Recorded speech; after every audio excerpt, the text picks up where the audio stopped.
Paz do Senhor, meus irmãos, Pastor Márcio Silva aqui, sejam bem-vindos ao canal Evangelho Raiz. Hoje vamos meditar aqui, irmão, esse trecho aqui que fala do verdadeiro Evangelho, Pastor Moisés Leopoldino. Eu cortei aqui esse trecho, gente, do podcast Eu Acredito Podcast. Então, eu vou deixar o link dele aqui na descrição, vai lá para você ver o vídeo todo. Vamos ver aqui, irmão, esse pastor aqui falando com grande propriedade e autoridade sobre o verdadeiro Evangelho. Agora nos fins dos tempos, na apostasia. Isso é muito interessante e muito importante. Então vamos lá reagir e vamos aprender um pouco mais da Bíblia e vamos nos aprofundar ainda mais no Evangelho de Cristo. Vamos lá, vamos começar. O que Paulo chama de outro evangelho, que é um evangelho anátema, porque ele é um evangelho que não é o evangelho de Cristo. Então, muitas pessoas hoje estão ouvindo fábulas. Estão ouvindo histórias, mas quando o evangelho de Cristo é pregado, quando o verdadeiro evangelho é pregado, a Bíblia diz, Jesus diz que as minhas ovelhas ouvem a minha voz. Né? Todo cristão verdadeiro entende quando a mensagem também é verdadeira. O senhor falou do verdadeiro evangelho. Se tem o verdadeiro evangelho, então pode ser que as pessoas estão apresentando o falso como uma ovelha, um membro da igreja mais simples, que não está envolvido com o ministério, com os bastidores do ministério, consegue discernir e diferenciar o verdadeiro do falso evangelho. Primeiro, ele tem que procurar conhecer, no mínimo, a base do evangelho, estudando. Né? Ele tem que conhecer o que é evangelho. E segundo, ser um crente cheio do Espírito Santo, porque a Bíblia diz que vós tendes a unção do Santo e sabeis todas as coisas. O discernimento está na vida de quem tem Deus. Irmão, que coisa interessante, né? Você vê aí, né? Como é que eu vou saber que o Evangelho ali é verdadeiro, que não é falso o Evangelho? Ele disse, não, primeiro você tem que estudar o básico. Saber o básico da Bíblia, gente. Muitos cristãos hoje em dia estão na igreja e não sabem o básico da Bíblia. Nunca leram nem sequer os 4 evangelhos para saber a história ali do evangelho. Nunca leram nem Atos dos Apóstolos para conhecer ali a história da igreja. Você vê, irmão, que é preciso sim que eu e você, não precisa ser pastor, nem ter uma liderança eclesiástica, não, viu? Você como cristão, novo convertido, é nossa obrigação, irmão, ler a Bíblia, procurar estudar o evangelho de Cristo para que ninguém nos engane. Não é assim, irmãos? E como ele disse, ser cheio do Espírito Santo, gente. Está, como ele disse aí, ele citou a palavra dizendo, os servos de Deus, né, está em vós o discernimento. Então, vamos buscar, irmão, vamos buscar essa palavra de Cristo, vamos buscar esse evangelho, porque aí ninguém pode nos enganar. Mas vamos lá, vamos continuar. Então, não é difícil discernir a mentira da verdade quando Deus está em você. Eu acredito que a maioria das pessoas que estão enganadas, eles estão enganados por uma escolha, que na verdade não é um engano, é uma escolha deles.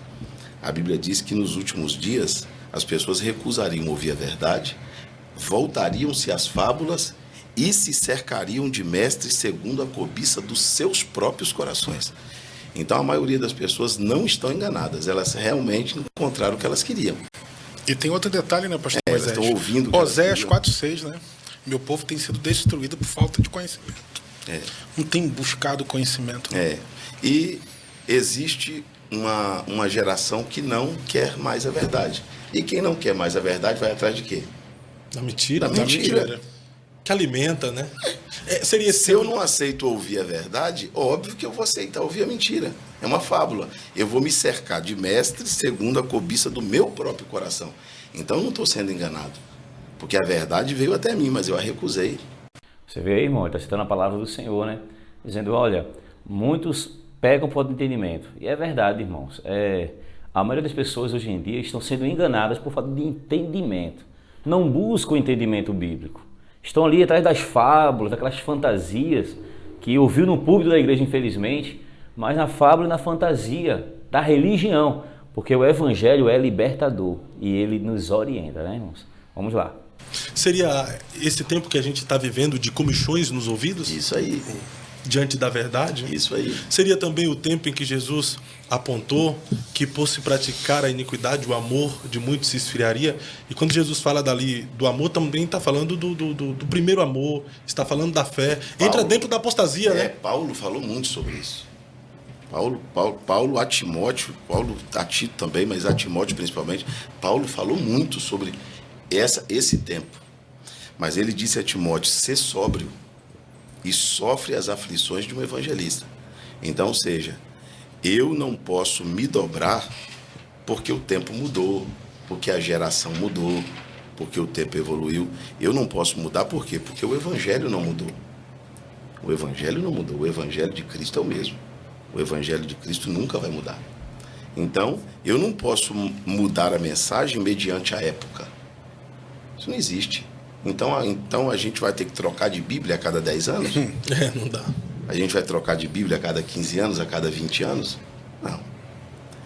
O Evangelho de Cristo é o mesmo. Eu acredito que as questões dogmáticas e culturais, elas podem ser entendidas em tempos diferentes. Tradições, né? Agora, a pregação do Evangelho, não.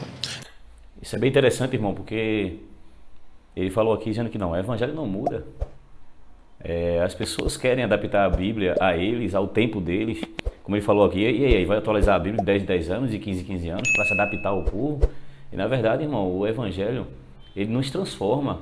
É eu e você que tem que se esforçar para se adaptar, para se transformar pelo Evangelho. As pessoas querem transformar o Evangelho para eles.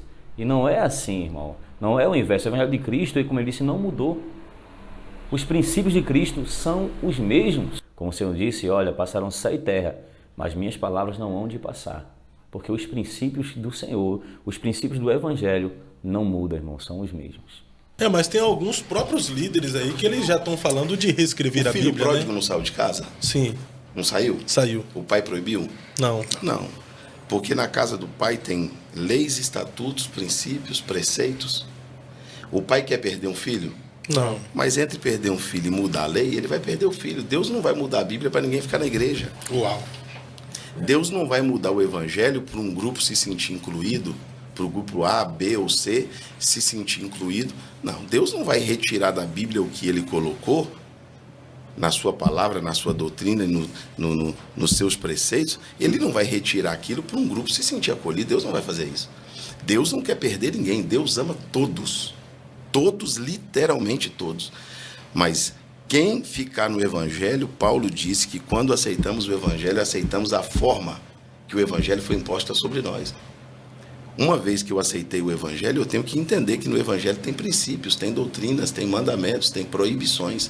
Se eu estou indo para o Evangelho, eu tenho que aceitar isso. Isso não vai mudar comigo. Veja, irmão, que coisa poderosíssima, né?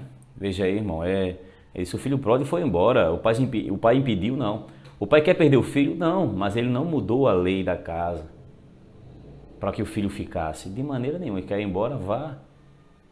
O Senhor não vai mudar a igreja para um membro poder ficar. As pessoas hoje em dia, quem é membro de igreja sabe, quem é pastor de igreja sabe, os membros querem adaptar a igreja a eles. Eles querem mudar o horário da igreja para eles, mudar as regras da igreja para eles. E não é assim que funciona. Deus não vai mudar a Bíblia, para adaptar a Bíblia para você ficar na igreja. De maneira nenhuma, irmão. Na verdade, você que tem que estar sempre se adaptando, irmão. Sempre se convertendo a cada dia, mortificando a sua carne, para se adaptar ao Evangelho de Cristo, irmãos. Então, ele falava aqui uma coisa bem interessante, irmão. Não pode ser mudada a Bíblia, o Evangelho não vai mudar, a igreja não vai mudar para agradar ou incluir grupo A e grupo B, de maneira nenhuma, meu irmão. São as pessoas que têm que se transformar para poder assim ser evangélica e estar no Evangelho de Cristo. Vamos continuar, isso é muito importante para mim e para você, irmão. Minha causa. Mas pela graça a lei não muda? Tem gente até que fala dentro da hipergraça que eu acho que a graça... que Deus abre mão da lei para, com a sua graça, abraçar o pecador. Não, mas aqui, Jesus, na verdade, não revogou a lei em nenhum momento. Jesus cumpriu. Quando trouxeram a mulher adúltera para Jesus, ela foi pega em ato de adultério e a lei de Moisés diz que ela deveria ser apedrejada. E estava na lei que ela deveria ser apedrejada. E Jesus estava escrevendo na terra. Certo? Certo. Mas não adulterarás não estava escrito na terra. Não adulterarás estava escrito na pedra. Não é isso? É. A lei não foi escrita na pedra? Sim. Mas Jesus estava escrevendo na terra. Quando Jesus disse, quem não tem pecado atira a primeira pedra, todo mundo deixou a pedra. Ninguém atirou a pedra. Jesus diz, onde estão os seus acusadores? Foram embora. Jesus disse, eles não te acusam, nem eu. Porque Jesus nunca vai tirar o que foi escrito na pedra. Jesus nunca vai revogar o que é lei. Porque da pedra Jesus não pode tirar o pecado, mas Jesus pode tirar da terra. Da terra Jesus pode apagar. Jesus não pode tirar o adultério da Bíblia, mas pode tirar o adultério do adúltero. Uau, forte. Jesus não pode tirar o pecado, a palavra pecado da Bíblia, mas pode tirar o pecado da pessoa. Então a graça não anula isso. A graça não anula isso. A graça me salva por intermédio da fé. Mas Deus não vai anular a sua doutrina e os seus princípios pelo fato dele ter me salvado, não. Eu vou ter que me enquadrar. Eu vou ter que viver como salvo. Eu vou ter que me comportar como salvo. Eu vou ter que andar como salvo. Eu não sou salvo. Então essa é a problemática dessa hipergraça, então, né? A hipergraça quer anular a lei. Ela quer anular tudo, na verdade, né? E se isso fosse verdade, pastor Fábio, nós teríamos que excluir muitos textos da Bíblia. Apocalipse 21:8, Apocalipse 22:9, ficarão de fora. Se a hipergraça existisse, ninguém ficaria de fora. O mentiroso entraria para dentro, o adúltero entraria para dentro, o fornicador entraria para dentro, o que pratica mentira entraria para dentro. Mas Deus diz que vai ficar de fora. Se vai ficar de fora, então existe graça. A hipergraça não existe. Porque senão Deus colocava todo mundo para dentro.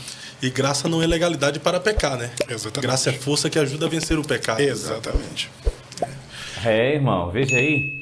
É um debate, irmão, simples, mas muito profundo, que aí você cresce assistindo. Isso é importante. Por isso que eu recomendo esse podcast, Eu Acredito Podcast. Então vai lá, pode se inscrever no canal desse irmão aqui, que é uma bênção. Lá tem debates, entrevistas. Na verdade, não debate, é mais entrevistas ali de pessoas de Deus, que a gente cresce, irmão, com isso, né? Há um ensinamento muito grande aqui, muito profundo, que aí você possa assistir esse vídeo várias vezes ali e escutar tudo e pegar o que é bom, gente. E tem coisa muito boa, tem evangelho puro aqui de pessoas de Deus e consagradas.